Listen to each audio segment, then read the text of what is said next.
પરત પરપૂર્ણ પુરુષોત્તમ ઈષ્ટદેવ ભગવાન શ્રી સ્વામિનારાયણ તથા સર્વે વાલા સત્સંગી બહેનો સૌને ભાવથી જય સ્વામિનારાયણ, જય સ્વામિનારાયણ. કેમ છો? મજામાં છો ને બાઈઓ? અમારા બાઈઓ આનંદમાં બહુ, બરાબર. હે ભગવાનના ગુણ સાંભળવા મળે, ભગવાનની કથા સાંભળવા મળે, આવા રૂડા ભગવાનના દર્શન આનંદમાં જોઈએ ને. કેમ આનંદમાં રહેવાનું. આપણે આજ વાત કરવી છે ઊંઝા ગામ છે ને, ઊંઝા જોયું છે તમે? ત્યાં જીરું બહુ પાકે.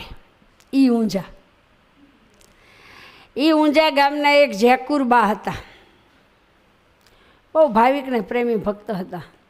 એકવાર મહારાજ છે ને ઊંઝામાં પધારેલા અને ગામના ભક્તોએ વાજિંદ્ર લઈને સામા આવ્યા, પ્રભુ પધાર્યા, ભગવાનના હામૈયા થયા. એ જમાનામાં આવા મોટા મંદિરો આવા મોટા કોઈના ઘર કેવું હોય નહીં.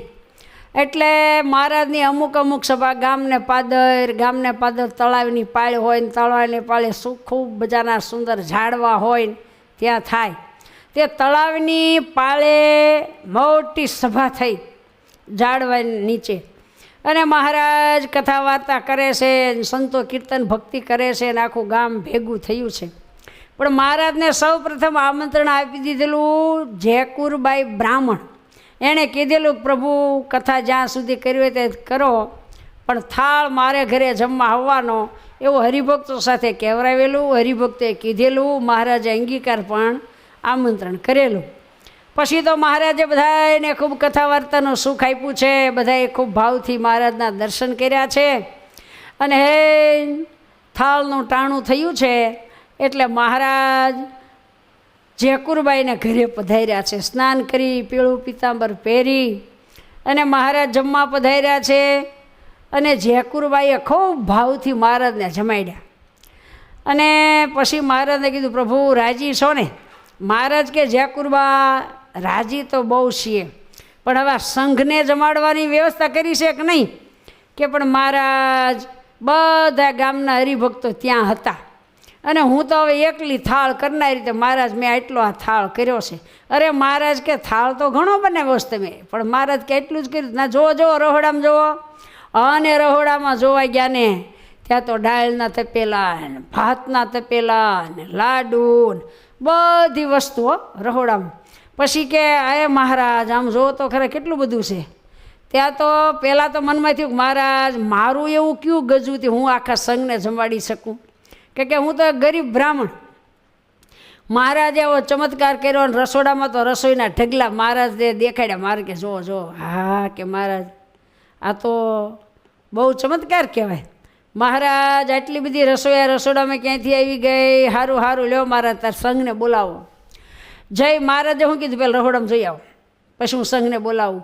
જઈને જુઓ રસોડા મોજાર, ઘણી રસોઈ ભરી છે થાર. જે કુંરે જોયું જે વાર, દેખી રસોઈ ભરી છે તે ઠાર. શ્રીહરિએ ઢાંકી મૂકો સાર. શ્રીહરિ કે બધાને ઢાંકી દો, કપડું ઢાંકી દીધો. એ રાખો ભરોસો અમમો જાર. આપો સર્વને જોઈએ જેમાં નહીં ખૂટે ભરી રહેશે એમ. ગમે એટલાને જમાડો ને હવે કોઈ દી ખૂટશે નહીં, જ્યાં સુધી હાંજ સુધી જમાડ્યા કરો.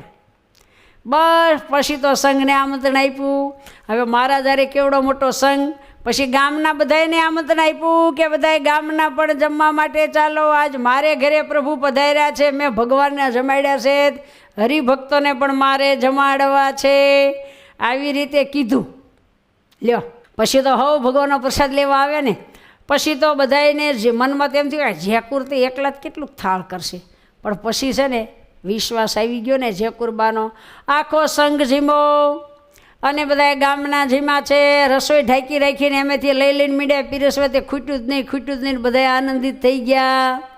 મહારાજ ધારે શું ન થાય, ભગવાન ધારે એ બધું થાય છે. આવા પરચા મહારાજે અપરંપાર દીધા છે. એમાં એક વખત એવું પડ્યું, ઘણો વખત થઈ ગયો. મહારાજ વળી પાસે એક વખત વડતાલ પધારતા હતા, અને ઊંઝામાં મહારાજ પધાર્યા.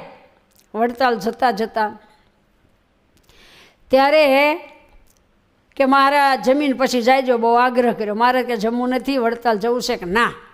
પછી થાળ કરતાં બહુ, કારણ કે પહેલાં તો ચૂલા ફૂંકવાના, ધુમાડા થાય ને આવું બધું હતું ને, અત્યારની જેમ ક્યાં હતું. એટલે થાળમાં બહુ વાર લાગી, બપોર સડી ગયા હો. પછી મહારાજ જમવા બેઠા. તો મહારાજ કે જમતા જમતા કે જેકુરબાઈ આટલી બધી વાર, આટલી બધો તમે સમય જો આ તમે થાળ બનાવવામાં કાઢશો તો ભજન કંઈ કરશો. કે પણ મહારાજ મારે તમારા માટે થાળ બનાવવો, વ્યવસ્થિત બધું કરવું, ગાળવું, ચાળવું, પાડવું, થોડીક પર વાર તો લાગે જ ને.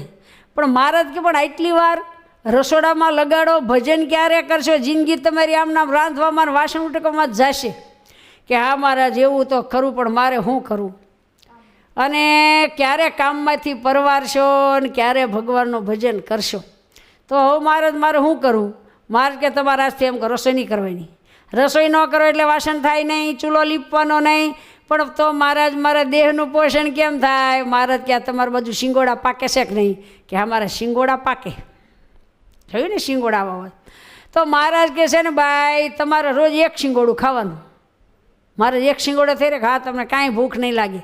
પછી મહારાજને એક વચને એ આ જેકુરબાઈએ નિયમ લીધું, રોજ એક શિંગોડું બાફીને ખાઈ લેવાનું. એક શિંગોડું કેવડું હોય? ભેળું છે ને આવડું હોય. એક શિંગોડું ખાવાનું ને એક શિંગોડું ખાઈને એવી સેવા કરી, ભગવાનની આજ્ઞા પાડીને એવું ભજન કર્યું અને ભગવાનમાં એવો વિશ્વાસ રાખ્યો. આખી જિંદગી એક શિંગોડું ખાઈને ભગવાનનું ભજન કર્યું. કોઈ દિવસ બીજું કાંઈ ખાવું પડ્યું જ નહીં. લ્યો આ વાત આખો સત્સંગ જાણે છે. એ આવા પરચા મહારાજે આપ્યા ને આવા જેકુરબાઈને સુખ્યા કરી દીધા. આપણને મહારાજ એવા સુખ્યા કરી દે કેવું સારું. રોજ એક શિંગોડું ખાવાનું તો કાંઈ પંચાયતે જ નહીં, રાંધવાની કાંઈ. અખંડ ભજન કર્યા કરી, સ્વામિનારાયણ સ્વામિનારાયણ સ્વામિનારાયણ. એ આવા પ્રેમી ભક્ત હતા આ જેકુરબા ઊંઝાના. માટે જેમ ભગવાને કીધું એમ કર્યું. તમારા હાથથી રસોઈ નહીં કરવાની, તમારે એક શિંગોડું ખાવાનું. ઘા પ્રભુ માટે ભગવાન જેમ કે એમ કરવું તો ભગવાન બહુ બહુ રાજી થાય છે. વાલા બહેનો, આપણા સંપ્રદાયમાં હજારો સ્ત્રી ભક્તો થઈ ગયા, હજારો. એ કોઈની મહારાજે રક્ષા કરી, કોઈને મહારાજે દર્શન દીધા, કોઈના મહારાજ થાળ જમ્યા.